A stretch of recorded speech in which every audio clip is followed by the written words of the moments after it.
Good afternoon. Good afternoon, everyone. Welcome, welcome. Come on in. Come on in and join.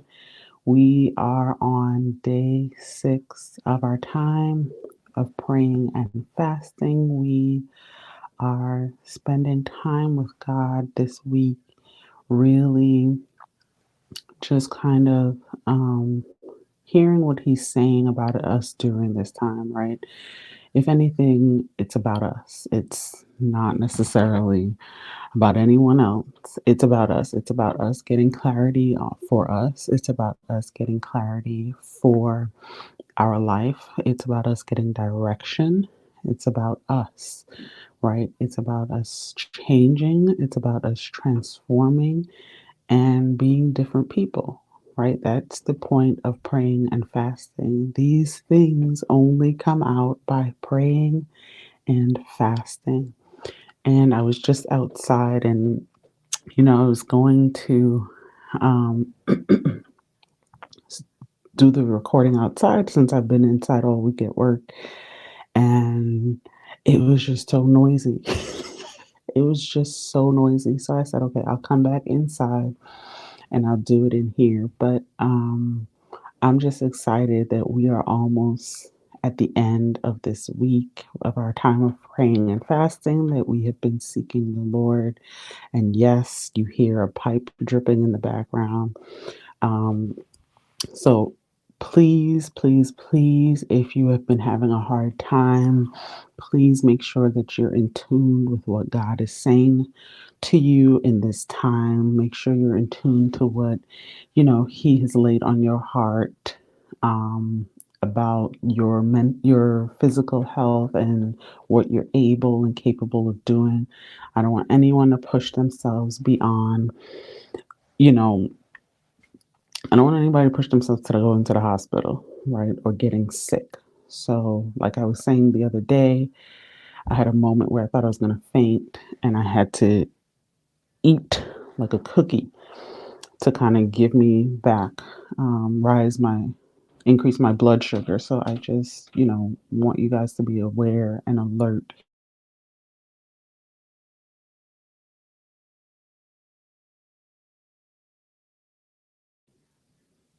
Does not give you leeway or right to just go ahead and just chow down and eat, right? No, we want to just kind of like stabilize ourselves and then go forth, continue doing it, continue seeking God, right? I just want to make that utterly clear. But last night, I had and hosted my first prayer meeting. And these prayer meetings, I believe I said it on Monday, but they're going to be the last Friday of every month. And I just remember the Lord telling me that it is holy ground. It is holy ground. It is the atmosphere in which we can come together and pray. We can come together and worship and hear what the Lord is for us in that time. So I just want to talk a little bit about what happened last night and summarize, just so it helps us as well as we go forth in this fast to recognize if we have any altars or any sort of idols. So um the topic or the theme of last night was altars and idols, and we focused on Zephaniah chapter 1, verses 1 to 6, which is really about a judgment from the Lord and what he's planning on doing to his people. Because I think one of the scriptures says, I think it's verse 5 that says, you know, even people that worship him, even people that knew him, that prayed towards him, that served him, and then they turn from serving him, he's going to pretend like he didn't know them, right? And they're still going to be judged. So I just think that in this time, in this day and age, if there are anything that we're dealing with, that we're having a hard time with, we need to give it to the Lord. The whole theme of this week, like unintentionally, the whole theme of this week has been about giving things to God, right? Really about making sure that we, turn over any pride, turn over any um, idols, turn over any trauma, turn over any attitudes, any behaviors, any characteristic traits, turn over any habits that we have, any all the white lies that we tell, turn it all over to God. That has been the theme this week, and knowing that God is still going to restore you and um he's still going to he's still going to um, work with you with what you have, right? One of the things that was shared last night is when we saw people building altars in the scripture, we saw that they would bring a stone and that would be their altar. That would be what they set up as the altar. They're not carving anything, they're not making anything, because when you carve the stone, when you try to alter it in any way, it was seen as profane. And I just want to thank Prophetess Nia again for giving us this revelation. But I feel like I just needed to share it with you guys as well because it was so good. But essentially, they would not alter the stones or the altars that they established because it would be viewed as profane. And one of the things that she said was, God doesn't accept profane altars, right? But what he does accept is altars that have been broken into pieces, altars that have been shattered. And I was just in there like, lady, was you in our fasting time this whole week?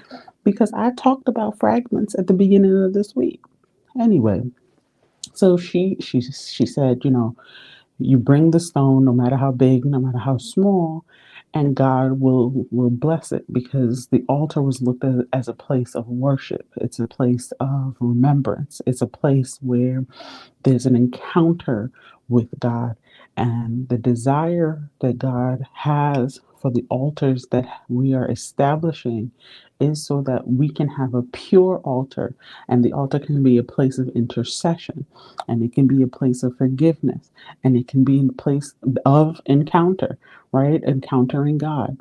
And I just thought it was so profound because I said, when we think of the stone, when we think about when they built the altars back in the day, and you think about the stone that she's now saying that they would bring and make as an altar, when Elijah called down the fire from heaven to burn up, everything around the altar, to burn up everything on the altar, when God answered by fire, and to prove the prophet of Baal that he was a false prophet, you know, I thought about it. I was like, well, if they brought stones as altars, and God literally sent his fire to answer Elijah, I was like, the stone did not get burnt, right? It didn't get consumed, which is also like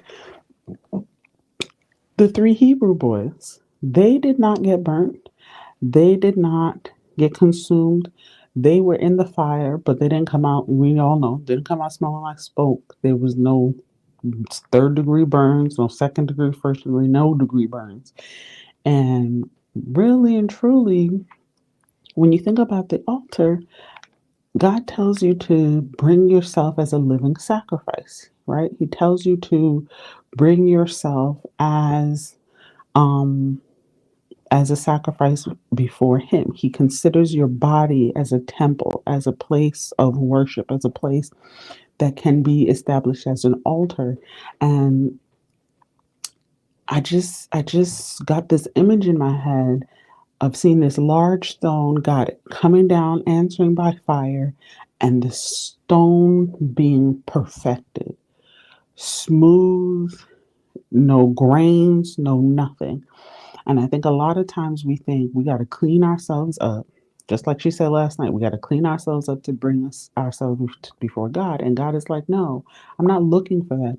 I'm looking for you to come as you are, make the sacrifice, and I will take care of the rest because I'm perfecting you every time you go through a storm.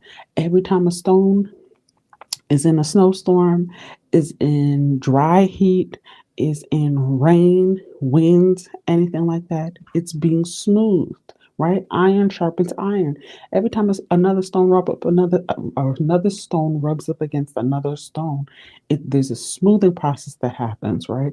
There's a weathering process that happens, but the stone still remains, and it becomes smoother and smoother every time it goes through a storm. My God. So as you are sacrificing yourself and you're giving God, you're presenting yourself as a living sacrifice and you're giving Him the altar of your heart, the altar of your mind, the altar of you, right? You're laying down your idols, whether it's money, whether it's clothes, material things, whether it's being prideful, whether it's jealousy, whether it's just being angry. You're giving Him all of these things, or idolizing after people and what people have, right? You're making these changes, you're making these decisions. God will purify your altar so that it can be holy, so that it can be pure, it can be righteous. And He just wants us to live in a place that we can become an altar of praise, an altar of intercession, an altar of an encounter of God, so that people these days can see what God is, who God is, and what He's about. Right? We become the altar. Don't just think about the pulpit and the actual altar, that's in a building. We become the altar because we are the living sacrifice. We are. And I just pray today that we would lay aside the altars that we have established in our homes. It doesn't necessarily have to be an altar of witchcraft or voodoo or obia, but we want to lay aside our altars. We want to lay aside our idols, things that we put before God, things that we have placed in front of God, things that we have considered doing or talking to first before we ever talk to our Father in the day, right? We want to put those things to the side. We don't want to carry those things any longer. We no longer want to build into those things, but we want to build into the altar, the living sacrifice that we are giving. That's what we want to build, right? So today, I want you to focus on, what have I established that is not of God? Who have I been following that I put above God? What have what desires do I have that lead me away from God? Those are the three things I want you to think about today, and be consistently praying for them, about them, right? And then reminder that we are fasting until 5 p.m. today. And then tomorrow will be communion, and we are going until 6 p.m. tomorrow. So today was short, but it was just a summation of what took place last night. I just wanted to really give you guys the overview and to encourage you to really pull down, break up, root up all these things that cause us to be delayed, to be stagnated, and to never move forward in life, right? So just be encouraged today. Keep pursuing, keep pressing. I love you, and God bless you, okay?